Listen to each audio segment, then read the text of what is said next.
That type of setup, not Crystal Light itself, but that sort of idea, to the Gatorade type thing, which does have some calories to it, to stuff like an Accelerate and a Durox, which is going to be a much thicker, much more calorie dense, still liquid, but it's going to be a lot heavier.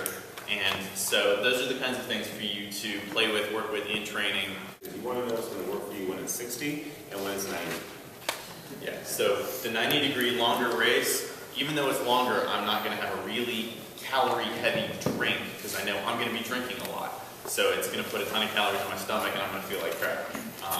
There I'm going to go with a little bit more solid calorie-dense type food that I can, when I need the calories, I can hit that. And then be drinking something that's heavier on the electrolytes because I know it's 90 degrees out. I'm going to be sweating like nothing else out there. I'm just going to want to be drinking, not want to be taking calories that way. So these are the pencil things to plan through, and like you said, to practice beforehand, to practice in your training, to try out. Oh wow, it's hot out. I wonder if I can get away with this much calories. Nope. Okay, that didn't work. Now I know. Questions on the nutrition front? How long does it take to digest and actually have those calories and electrolytes be part of your system? You have to test. This will last me 14 miles on the bike. From within 15 minutes of taking it, I will feel its effects. After 14 miles, I'll only take another one. I did this during training rides, and I just would look at my mileage, take one, just pay attention to what I was feeling, and then once I felt it kick in, I was like, okay, from this point, can you see how long it lasts me? So that's the kind of the testing you have to do for yourself. It's all very personal. The gels, and it'll vary, but goos like this tend to kick in pretty quickly. You really start to feel the effects 10, 15 minutes. Because, that's what they're designed for. They're designed to break down very, very quickly, hit your system very, very quickly. Most of the shot blocks or the sport beans have a pretty similar breakdown time. It's going to be pretty fast. And that's what you're going to want in the race, something that's going to hit your system quickly. Something like a Cliff Bar, something that's a little more dense. It's going to take a little bit longer to digest. It'll be probably a little more stable energy, which is why folks will go with something like that in a longer race. But for DC Tri, I recommend the lighter stuff that's going to break down quickly. Can you give us an idea of your regimen in terms of the nutrition? Sure. So for an Olympics say? For Olympics, say, I would do about 15 minutes before my swim weight goes into water, I would do a gel, and then when I get off, I will have one Cliff Bar open in my bento box, which is the little box you see up front here.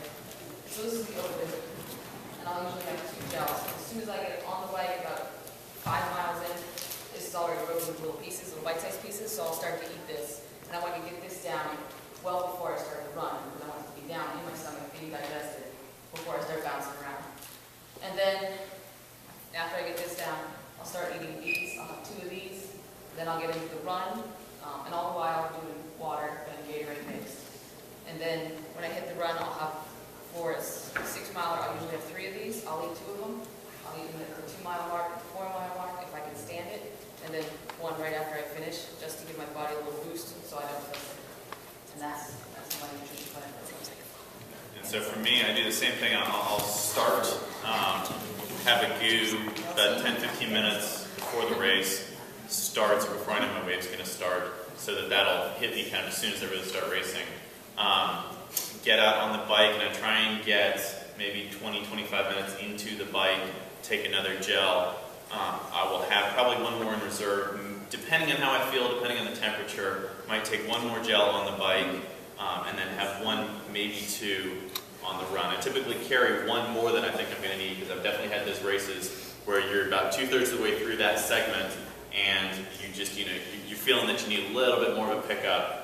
So I usually keep an extra gel in reserve. Don't always use it. I just, through trial and error, she's got a little bit higher nutrition needs. I have found that I don't need to take in as many calories as I race. It's something that I have figured out by training this. When I got into the sport, on an Olympic, I would take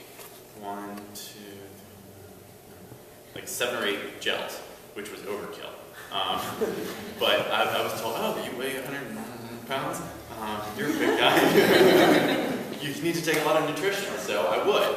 And just trial and error, I kind of cut that down, and now I figured out my sweet spot. So it's something you want to do as well, is to figure out your sweet spot.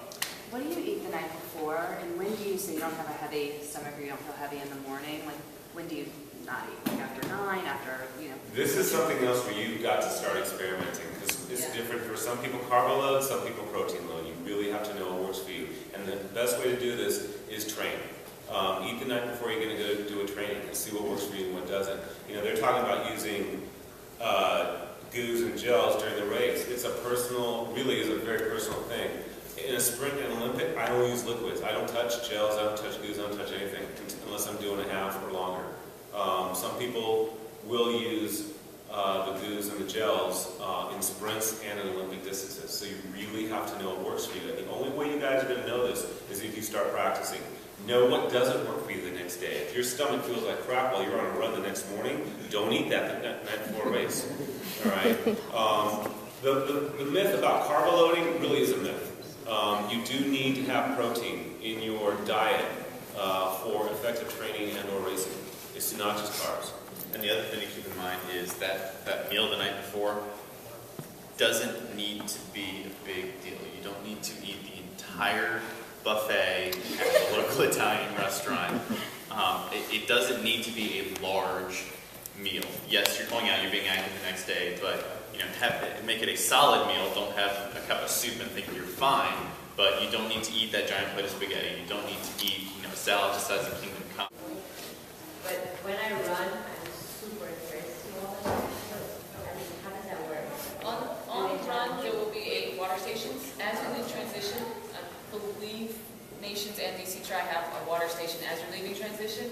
So you can just grab water there. I think it's every 2 miles, and it's 3 aid stations or 2. There's one, I think, at almost every mile of the. Okay, so there's always going to be water available. It's going to be, yeah, paper cups. Water stops on the run especially are going to have a cup more or less like this.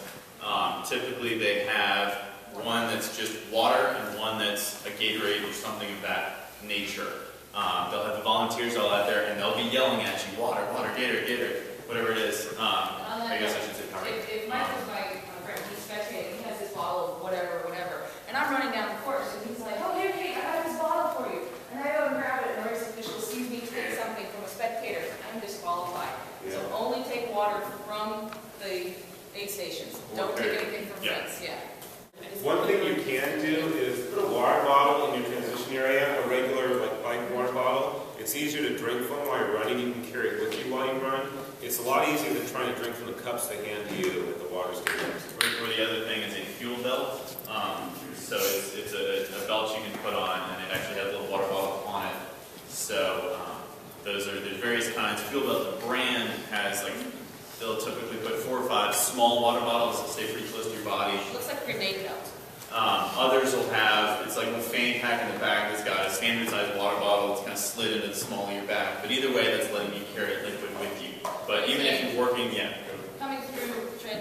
Coming through an aid station, don't feel that you need to run. Keep running and drink at the same time.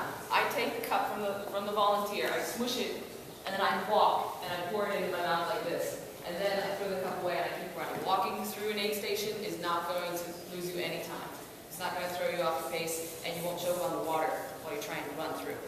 That's but if nothing else, pinch the cup that lets you actually funnel the water into your mouth instead of throwing it on your face and not actually drinking any of it. Especially recommend that with the Gatorade, because then running the next couple of miles with sticky Gatorade dripping down your face, not so full of water.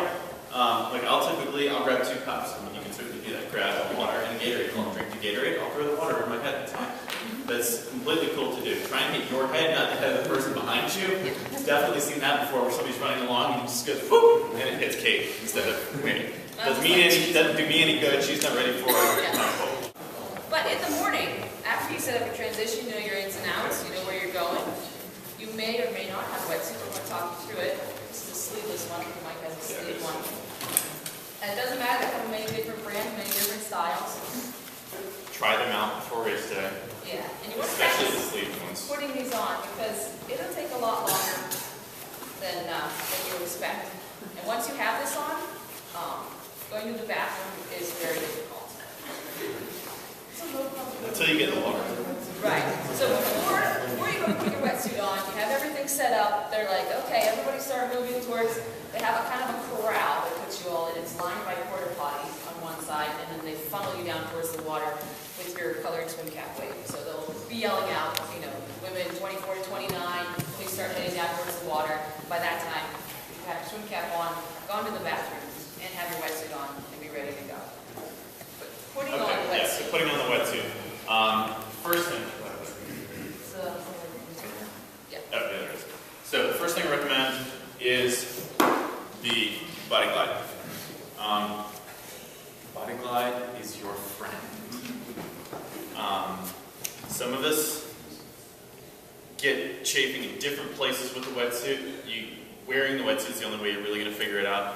Most people, or a lot of people, will get what are affectionately known as wetsuit hickeys from the neck collar, either kind of in the back of the neck here, or on the front, on the side, different people, different places. Take the Body Glide and rub it all around your neck here. Rub it kind of anywhere you get a contact point. If you're sleeveless like hers, I'd rub the Body Glide kind of down in here, all around the shoulder, because that's going to get a lot of motion, so there's a lot of rubbing against that edge. You just want to make sure that you've got a little bit of the lubrication, friction reduction there. Also on your ankle, I'll take a Body Glide and take this hole, like all up and down here, to really line that section and even some of the top of the foot. Not so much because I'm going to chafe there or anything like that, but because this is the toughest section to get your wetsuit off of.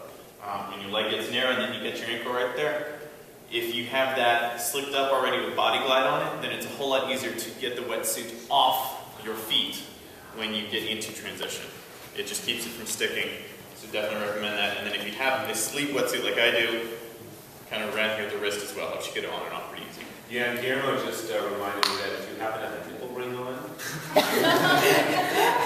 Body Glide works really well with the wetsuit. So any place you might get some friction, Body Glides are really good. Does the timing chip get in the way at all? It's negligible. By the time you're in the middle of trying to get it off, it'll just come right off. As long as you have put your timing chip on comfortably tight before you put your wetsuit on, you're good. I have, in fact, seen people who put their wetsuit on, strap the timing chip nice and tight around the leg of the wetsuit, and then wondered why they couldn't get out of their wetsuit in transition. Definitely make sure that that's on underneath, which is an easy enough thing to do if when they injure your timing chip, you put it on. After that, you really don't have to worry about it. You have to have a wetsuit? No, you do not. If you want to swim in your tri-suit, you're perfectly able to. It's really very cold, so it probably would be not recommended to swim for hypothermia reasons. If the water, but being in the middle of June, you're probably going to be fine. Yeah. So Was DC wetsuit last year? When do you start tracking the water temperature? Yeah, the last year was super hot. So like last year, DC tried wetsuits were not used. But I think from a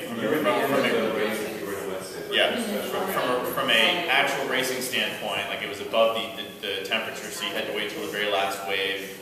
You couldn't be rated with the rest of your peers. Also, it's just really hot.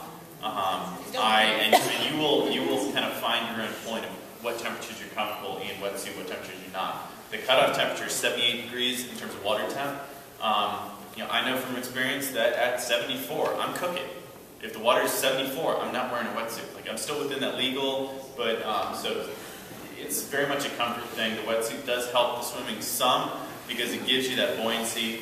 It keeps you right on top of the water, keeps you moving. But if it's going to sacrifice you being, a fried egg in the water, not